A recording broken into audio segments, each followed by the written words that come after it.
আসসালামু আলাইকুম। আসলে একদিকে খুব ভালো লাগছে, আবার আরেকদিকে অনেক মানে কষ্টও লাগছে যে এতদিন আসলে লুটপাটের এক দীর্ঘ লাইন, লুটপাটের সেই মহোৎসব ছিল। মানুষ লুটপাট করার জন্য, বিশেষ করে আওয়ামী লীগ, ছাত্রলীগ, যুবলীগের সন্ত্রাসী বাহিনী, লুটপাটকারীরা লুটপাট করার জন্য লাইন ধরে তারা কিন্তু লুটপাট করতেন। কিন্তু এখন সেই চিত্র পাল্টে মানুষ দেওয়ার জন্য লাইন ধরে আছে ঘন্টার পরে ঘন্টা।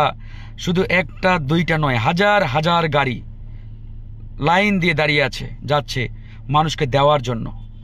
এ এক অদ্ভুত বাংলাদেশ। এটা আসলে চিন্তা করলেই আপনি অবাক হয়ে যাবেন যে আসলে কোন বাংলাদেশে আমরা বর্তমানে বসবাস করছি, যে এক অদ্ভুত বাংলাদেশ। আমরা এখন ঢাকা চিটাগং রোডে গাড়ির মধ্যে বসে আছি। অন্তত সকাল 9টায় রওনা দিয়েছি, এখন বাজে 11:30। এখনও আমরা গাড়ি আগাচ্ছে না। পুরো রাস্তায় আপনার সেই খাদ্য সামগ্রী গাড়ি, ত্রাণ বিতরণের যে ভাইরা রয়েছেন তাদের গাড়ি ঘন্টার পরে ঘন্টা দাঁড়িয়ে আছে, একবারে আগাচ্ছে না।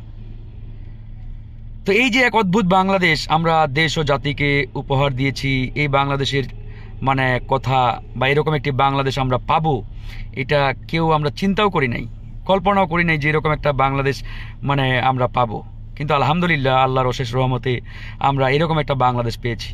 কোনো হুড়োহুড়ি নেই, তাড়াহুড়ো নেই, কারো মধ্যে কোনো দুই নাম্বারই নেই, মেরে খাওয়া কিংবা ত্রাণ মেরে দেওয়া এরকম কোনো চিন্তা নেই। সবার মধ্যে শুধু দেওয়ার জন্য একটা প্রচণ্ড আকাঙ্ক্ষা, প্রচণ্ড এক ইচ্ছা উদ্গ্রীব হয়ে রয়েছে প্রত্যেকটা মানুষের মাঝে, যে কখন তারা তাদের এই টাকার, কষ্ট অর্জিত টাকার যে ত্রাণ সামগ্রী বা খাদ্য সামগ্রী বা যে পণ্য যেগুলো তারা নিয়েছেন সেই অসহায় বানভাসী মানুষদের দেওয়ার জন্য, এগুলো কখন তারা তাদের হাতে তুলে দেবেন। এটা আসলে এক প্রতিযোগিতা শুরু হয়েছে। যদি আমি একটু আপনাদের দেখাই তাহলে আপনারা বুঝবেন। আমরা তো আসলে গাড়ির মধ্যে আছি, এখানে দেখার বোধহয় সুযোগ খুব একটা নেই। এই যে দেখেন আমাদের সামনে ঘন্টার পরে ঘন্টা সব গাড়ি দাঁড়িয়ে আছে। তো এই হচ্ছে অবস্থা, যে আমাদের চতুর্দিকেই গাড়ি, সামনে পিছনে ডানে ঘন্টার পরে ঘন্টা। তো যাই হোক, আমরা যাচ্ছি কুমিল্লার সেই বানভাসী মানুষদের পাশে দাঁড়াতে, তাদেরকে আমরা একটু খাদ্য সামগ্রী তুলে দিতে। এটাকে আমরা ত্রাণ বলতে চাই না। অ্যাকচুয়ালি যারা আজকে বানভাসী এরা আসলে কেউ গরিব না, এরা আসলে একটা পরিস্থিতির শিকার।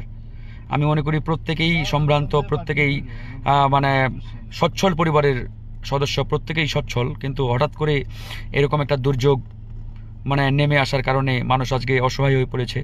এই জন্য আমরা তাদের ভাই, বন্ধু, বোন হিসাবে আমরা এগিয়ে আসছি, তাদের পাশে দাঁড়াচ্ছি।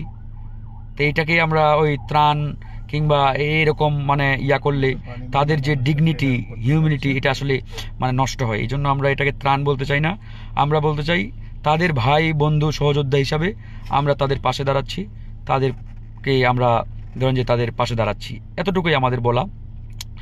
তো যাই হোক বন্ধুগণ, আমরা রওনা দিয়েছি অলরেডি, যাচ্ছি, চেষ্টা করছি যথাসময়ে পৌঁছানোর, কিন্তু আসলে যথাসময়ে পৌঁছাতে পারবো কিনা আমরা কেউ জানি না। রাস্তার এক ভয়ঙ্কর অবস্থা, এত জ্যাম, কি আর বলবো। তো আমরা যাচ্ছি, দোয়া করবেন সবাই যাতে সহি সালামতে পৌঁছাতে পারি। এবং আমরা আমাদের টার্গেট একবারে রুট লেভেলে, যেখানে আসলে ত্রাণ খুব একটা পৌঁছাচ্ছে না বা খাদ্য সামগ্রী পৌঁছাচ্ছে না, অনেকে যেতে পারছে না, আমরা একবারে রিমোট এলাকায় আমরা গিয়ে আমরা সেই বানভাসী মানুষদের হাতে আমরা পৌঁছানোর চেষ্টা করবো ইনশাআল্লাহ। তা আজকে আমরা যাচ্ছি লাকসাম, মনোহরগঞ্জ ওদিকে। তো আল্লাহ হাফেজ, ভালো থাকবেন সবাই।